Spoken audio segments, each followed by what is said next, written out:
In this video, we'll be discussing the arguments for the stockholder theory of the corporation that I introduced in the previous video.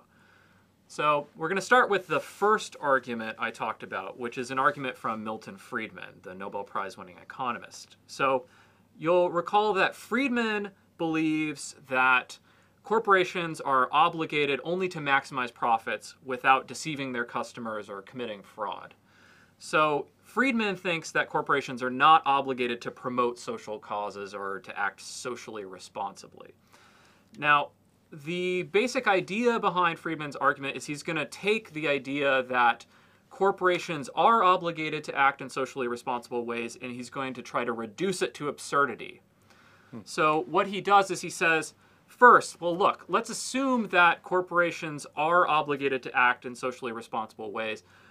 What could that even mean? So what could it be for a corporation to have a moral obligation? A corporation is not a person in the strict sense. Legally, corporations are people, but they are not persons like you and me. Despite what Mitt Romney says. Despite what Mitt Romney says. So exactly who is obligated to act in a socially responsible way? Well, Friedman says the only way to make sense of this claim that corporations are obligated to act in socially responsible ways is to say that corporate executives are obligated to steer their corporations to promote social causes. But if that claim is to really have any meat on its bones, then it has to mean that corporate executives are obligated to steer their corporations to promote social causes even when shareholders don't want them to, even when the shareholders say just want to maximize profits. Okay, but then the problem is that what we're saying is that corporate executives are obligated to take other people's money, namely the money of the stockholders, and put it to a use that they disagree with. And that seems morally wrong. That seems like the money is being taken hostage.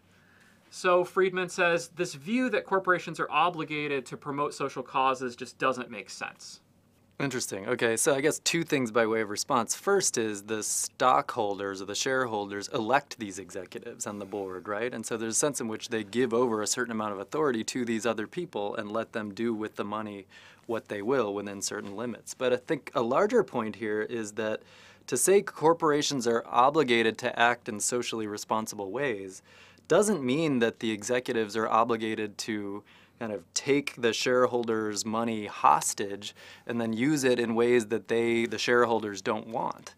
I think what it means is that the executives and the shareholders together, that is the corporation as a whole, all the owners, may themselves have certain kinds of obligations to consider social justice or social causes in the context of also considering profits and the corporation's health. And so if you take that into consideration, Friedman's argument seems to fail. It only seems plausible if we forget about the fact that the shareholders themselves might have some obligations.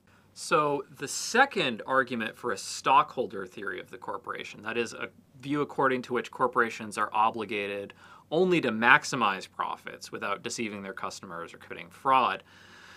The second argument is that if a corporation were obligated to promote social causes or to promote the welfare of society as a whole, then that would dilute ownership in the corporation. So let's just take an example to illustrate the worry here. So suppose that my corporation is deciding whether to close a factory in a small town. And if we do close the factory, a bunch of people are going to be out of work, and that's going to hurt everybody who lives in the town.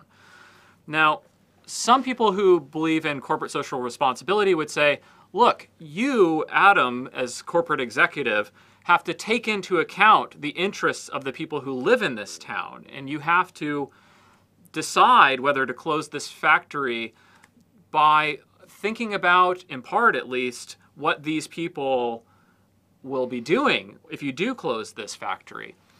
And the worry is that if we are obligated, if my corporation is obligated to take into account those people's interests, then essentially it's diluting the ownership of the corporation. The stockholders don't have a special say in how the corporation behaves. And essentially it's being controlled by everybody who's affected by the corporation instead of just the stockholders.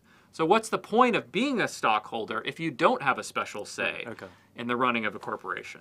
Okay, good. Yeah, so I see the worry. I think that it sounds right. If corporations are obligated to give all outside interested parties, the townspeople in this case, outside the corporation equal say in the corporation's business, then yes, that would dilute the shareholders or the stockholders' say in what's going on. But wouldn't it be possible for a corporation to take into account these outside interests, but in a way that doesn't weight them equally with the shareholders' interests?